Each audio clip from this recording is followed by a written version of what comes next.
তো বন্ধুরা বর্তমানে কিন্তু আগের ভিডিওতে অনেক মানুষ কমেন্ট করেছে যে বর্তমানে বাংলা আবাস যোজনার টাকা কবে দেওয়া হবে, কবে আমরা পাবো। কারণ বর্তমানে কিন্তু যে জানুয়ারি মাসের প্রথম সপ্তাহ শেষ হয়ে গেল, এখন মতো কারোর অ্যাকাউন্টে যে বাংলা বাড়ির প্রথম কিস্তির যে 60,000 টাকাটা সেটা কিন্তু এখন মতো ঢোকেনি। তো সেক্ষেত্রে এটা নিয়ে কি আপডেট রয়েছে সেটা আমাদের বলো, এরকম কিন্তু অনেকে কমেন্ট করেছে।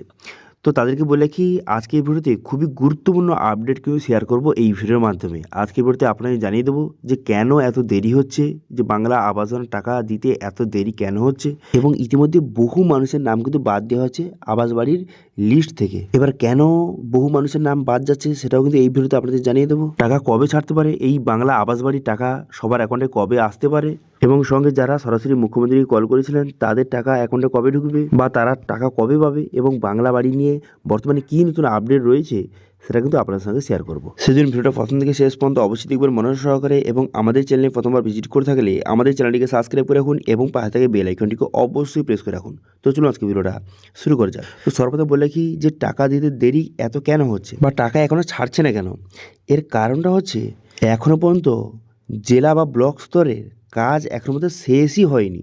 তো সেক্ষেত্রে দেখুন টাকাটা কীভাবে ছাড়ে আপনাদের বলে রাখি, যে বাংলা বাড়ি টাকাটা কীভাবে ছাড়ে, যে জেলা স্তরে এবং ব্লক স্তরে সমস্ত কাজ কমপ্লিট হয়ে গেল, হয়ে যাওয়ার পর তারপর উপরে কিন্তু রিপোর্টটা পাঠিয়ে দিল। রিপোর্টটা পাঠিয়ে দেওয়ার পর তারপর কিন্তু মুখ্যমন্ত্রী মমতা বন্দ্যোপাধ্যায় সে কিন্তু টাকাটা রিলিজ করে। কিন্তু এবারে কি সমস্যাটা হয়েছে, এবারে কিন্তু বর্তমানে ব্লক এবং জেলা স্তরের কাজ কিন্তু ইতিমধ্যে কমপ্লিটই হয়নি, এখনও পর্যন্ত অনেক বাকি রয়েছে কাজ। তো সেক্ষেত্রে উপরের রিপোর্টটা পাঠালে তবেই তো রিলিজ করবে। অ্যানাউন্স করে দিয়েছি জানুয়ারি মাসে দেবে, কিন্তু এখনও পর্যন্ত সময় মতো যে কাজ এখনও পর্যন্ত শেষ করতেই পারেনি। এবার বলবো, অনেকে বলবে যে কেন কাজ শেষ করতে পারেনি, এর মেন কারণ যেটা হচ্ছে সেটা হচ্ছে এসআইআরের জন্য কিন্তু সমস্ত কাজ সম্পূর্ণভাবে বন্ধ ছিল। এসআইআরের পর থেকে ভেরিফিকেশান শুরু হয়েছে, ভেরিফিকেশান শুরু হয়ে যাওয়ার পর তারপরে সঙ্গে আবার 50,000 অ্যাড করে দেওয়া হয়েছে মানুষকে। তো সেক্ষেত্রে এই সব ঝামেলার জন্য যে ভেরিফিকেশান করতে কিন্তু সময় লাগছে, এবং সঙ্গে কিছু কিছু জেলায় রিভেরিফিকেশান হচ্ছে এবং বহু মানুষের নাম কিন্তু বাদ দেওয়া হচ্ছে। এবার অনেকে বলবে যে কেন রিভেরিফিকেশান হচ্ছে অথবা বহু মানুষের নামটা কেন বাদ দিচ্ছে, কারণ অনেক জেলায় কি হয়েছে, অনেকে কিন্তু এমনও রয়েছে যাদের বাড়ি রয়েছে তারা কিন্তু পুনরায় বাড়ি পাচ্ছে, অনেকে কিন্তু যে টাকা দিয়ে ঘুষ দিয়ে অনেকে তাদের নামটা কিন্তু ঢুকিয়ে নিয়েছে। তো সেক্ষেত্রে অন্য মানুষ কিন্তু তার বিরুদ্ধে কমপ্লেন করায় আবার কিন্তু পুনরায় সবার রিভেরিফিকেশান হচ্ছে। অনেক জেলায় কিন্তু এরকম হচ্ছে, কিন্তু জেলা শাসকের নির্দেশে পুনরায় কিন্তু রিভেরিফিকেশান হচ্ছে, এবং সঙ্গে বহু মানুষের নাম কিন্তু ইতিমধ্যে বাদ কিন্তু দিয়ে দেওয়া হয়েছে। ঠিক আছে, যারা বাড়ি পাওয়া অযোগ্য তাদের নাম কিন্তু বাদ দেওয়া হচ্ছে ইতিমধ্যে, যেটা নিয়ে আগের একটি ভিডিওতে আপনাদের জানিয়ে দিয়েছিলাম যে পুনরায় কিন্তু রিভেরিফিকেশান হচ্ছে অনেক জেলায়। তো এই সব ভেরিফিকেশানের জন্য অনেকটা সময় কিন্তু লেগে যাচ্ছে। দেখুন মুখ্যমন্ত্রী কিন্তু টাকাটা ছাড়ার জন্য রেডি রয়েছে, ঠিক আছে, কারণ সামনে ভোট রয়েছে, সেই জন্য তো টাকা সবার অ্যাকাউন্টে তাড়াতাড়ি ছাড়ার চেষ্টা করছে। কিন্তু এখন মতো ব্লক এবং জেলা স্তরে কাজ যদি কমপ্লিট না হয় সেক্ষেত্রে তারা কী করবে, টাকাটা ছাড়বে কীভাবে? তাহলে এখন বর্তমানে যে প্রতিটি জেলার অবস্থাটা কি দেখুন, এখন কিন্তু প্রতিটি জেলার যে ব্লকে ব্লকে এখন বর্তমানে সুপার চেকিং হয়ে ফাইনাল লিস্ট জারি করার কাজ কিন্তু চলছে। কিন্তু কিছু কিছু জেলায় ইতিমধ্যে শেষ হয়ে গেছে, ফাইনাল লিস্ট কিন্তু ইতিমধ্যে যে তারা রেডি করে ফেলেছে।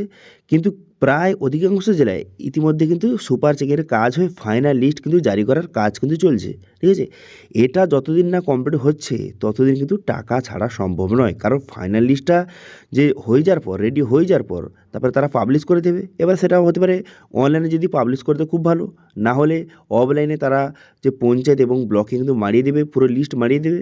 সেটা প্রকাশ হয়ে যাওয়ার পর তারপর কিন্তু ডকুমেন্টস ভেরিফিকেশান এবং অ্যাকাউন্ট ভেরিফিকেশান হয়ে যাবে। হয়ে যাওয়ার পর তারপর কিন্তু এরকম একটি এসএমএস কিন্তু সবার মোবাইলে পাঠানো হবে। এরকম এসএমএস ঢুকে যাওয়ার পর ব্যাস আপনার কাজ শেষ, আপনাকে আর কোনো কিছু করতে হবে না। তারপর টাকা রিলিজ করে দেওয়ার সঙ্গে সঙ্গে তারপর কিছুদিনের মধ্যে আপনার অ্যাকাউন্টে ঢুকে যাবে টাকাটা। ঠিক আছে, তো আশা করি বুঝতে পারছিলেন যে কেন এত দেরি হচ্ছে। এবার আপনারা জানিয়ে দেখি তাহলে টাকাটা কবে ঢুকবে। তো কিছু রিপোর্ট অনুযায়ী জানা যাচ্ছে যে আর কিন্তু যে ওই এক সপ্তাহের মধ্যে কিন্তু সমস্ত জেলায় ফাইনাল লিস্ট জারি হয়ে সমস্ত ভেরিফিকেশান কমপ্লিট হওয়ার সম্ভাবনা রয়েছে। এবার যদি সেটা সত্যি হয়ে থাকে সেক্ষেত্রে কিন্তু জানুয়ারি মাসের সেকেন্ড সপ্তাহ থেকে টাকা দেওয়া কিন্তু শুরু হতে পারে। প্রথম সপ্তাহ শেষ, সেক্ষেত্রে কিন্তু সেকেন্ড সপ্তাহ থেকে টাকা দেওয়া কিন্তু শুরু হতে পারে, টাকাটা রিলিজ করে দিতে পারে। তো সেক্ষেত্রে সেকেন্ড সপ্তাহ মানে ওই মোটামুটি ধরে রাখতে পারেন জানুয়ারি 15 তারিখের পর। ঠিক আছে, জানুয়ারি মাসের 15 তারিখের পর বা জানুয়ারি মাসের 15 তারিখের মধ্যে কিন্তু টাকা ছাড়ার একটি সম্ভাবনা রয়েছে। অর্থাৎ মোটামুটি ওই জানুয়ারি মাসের 15 থেকে 20 তারিখের মধ্যে টাকা রিলিজ করার একটি সম্ভাবনা কিন্তু রয়েছে। ঠিক আছে, এবার মেন কথা হলো কারা টাকা পাবে। এই যে 15 তারিখ থেকে 20 তারিখের মধ্যে যদি টাকাটা রিলিজ যদি করা হয়, সেক্ষেত্রে কারা টাকা পাবে? তো সেক্ষেত্রে কিন্তু 16 লক্ষ মানুষরা টাকা পাবে। এবং বর্তমানে যে 50,000 মানুষ যারা কিন্তু সরাসরি মুখ্যমন্ত্রীকে কল করেছিলেন এবং যারা কিন্তু উত্তরবঙ্গ এবং দক্ষিণবঙ্গের বন্যার কারণে যাদের বাড়িঘর ভেঙে গিয়েছিল, তাদের নাম কিন্তু 50,000-এর মধ্যে যে অ্যাড করা হয়েছে, ঠিক আছে? তো সেক্ষেত্রে তারা কবে টাকা পাবে? দেখুন, বর্তমানে যারা সরাসরি মুখ্যমন্ত্রীকে কল করেছিলেন, তাদের বর্তমানে ভেরিফিকেশনের জন্য, অ্যাড্রেস ভেরিফিকেশনের জন্য পঞ্চায়েত এবং ব্লক অফিস থেকে তাদেরকে কল করা হচ্ছে, ভেরিফিকেশন করা হচ্ছে। এরপরে কিন্তু আরও অনেক ভেরিফিকেশন বাকি রয়েছে। যেমন কিন্তু যে আপনার বাড়ি ভেরিফিকেশন করতে আসবে, তারপরে আধার ভেরিফিকেশন হবে, তারপর কিন্তু আধার ইউডির যে ভেরিফিকেশন সেটা হবে। হয়ে যাওয়ার পর তারপর কিন্তু যে খসড়া লিস্ট প্রকাশ হবে, তারপর সুপার চেকিং হবে, তারপর ফাইনাল লিস্ট প্রকাশ হবে, তারপর ডকুমেন্টস ভেরিফিকেশন এবং অ্যাকাউন্ট ভেরিফিকেশন হবে। তারপর কিন্তু এরকম একটি SMS কিন্তু পাঠানো হবে, তারপরে টাকাটা ঢুকবে। তো সেক্ষেত্রে বর্তমানে যেটা আমার মতে, আমার যেটা মনে হচ্ছে সেটা হচ্ছে এই 15 থেকে 20 তারিখের মধ্যে 16 লক্ষ মানুষকে কিন্তু টাকা প্রোভাইড করা হবে। এবং আর যে বাদবাকি যে 50,000 সেটা কিন্তু এর পরের মাসে, ঠিক আছে, মোটামুটি ওই 1-1.5 মাস পরে যখন কিন্তু সমস্ত কাজ কমপ্লিট হয়ে যাবে তাদের, তারপর কিন্তু তাদের টাকাটা রিলিজ করা হবে। ঠিক আছে, এবার অনেকে কোশ্চেন থাকতে পারে, তাহলে কি যে মুখ্যমন্ত্রী পরে আবার কি রিলিজ করবে টাকা? না, মুখ্যমন্ত্রী কিন্তু একসঙ্গে টাকাটা দিয়ে দেবে। যে 16,50,000 মানুষের টাকা কিন্তু একসঙ্গে রিলিজ করে দেবে। এবার দেখুন, এই যে টাকাটা কেমন আসে, টাকা কি সরাসরি মুখ্যমন্ত্রীর যে ফান্ড থেকে আসে? না, এরকম কিন্তু আসে না। সরকারি ফান্ড থেকে প্রতিটি জেলার যে ট্রেজারি আছে, সেই ট্রেজারিতে আসে, জেলার ট্রেজারিতে আসে, তারপর সেখান থেকে আপনার অ্যাকাউন্টে আসে। এবার প্রতিটা জেলায় কিন্তু টাকাটা চলে যাবে। ঠিক আছে, টাকাটা চলে যাওয়ার পর সেই জেলার ট্রেজারি থেকে টাকাটা কিন্তু আপনার ব্যাঙ্কে কিন্তু পাঠিয়ে দেওয়া হবে। এবার সেই যে 50,000 মানুষের টাকাটা বর্তমানে পেন্ডিং থাকবে, সেটা কিন্তু জেলা স্তরেই থাকবে টাকাটা। তারপর সেই 50,000 মানুষের কাজ কমপ্লিট হয়ে যাওয়ার পর সেই জেলার ট্রেজারি থেকে আপনার অ্যাকাউন্টে টাকা কিন্তু ছাড়িয়ে দেওয়া হবে। ঠিক আছে, এটা হচ্ছে ফুল প্রসেস। সময় মতো সব কিছু কাজ হতো, কিন্তু এই এসআরের জন্য কিন্তু সমস্ত গণ্ডগোল বা এলোমেলো কিন্তু হয়ে গেছে। সেক্ষেত্রে কোনো রকম টেনশন করার দরকার নেই, টাকা আপনারা পেয়ে যাবেন। এই জানুয়ারি মাসের মধ্যেই কিন্তু টাকা রিলিজ করে দেওয়া হতে পারে। ঠিক আছে, যেহেতু মুখ্যমন্ত্রী মমতা বন্দ্যোপাধ্যায় নিজে কিন্তু বলে দিয়েছিল যে জানুয়ারি মাসের প্রথম সপ্তাহ বা সেকেন্ড সপ্তাহ থেকে টাকা দেওয়া শুরু হবে। তো যেটা আমার মনে হচ্ছে এই সেকেন্ড সপ্তাহ থেকে টাকা দেওয়া শুরু হতে পারে। মোটামুটি আপনারা ধরে রাখতে পারেন এই 15 থেকে 20 তারিখের মধ্যে টাকা কিন্তু রিলিজ করে দেওয়া হতে পারে। এবার দেখা যাক কী হয়।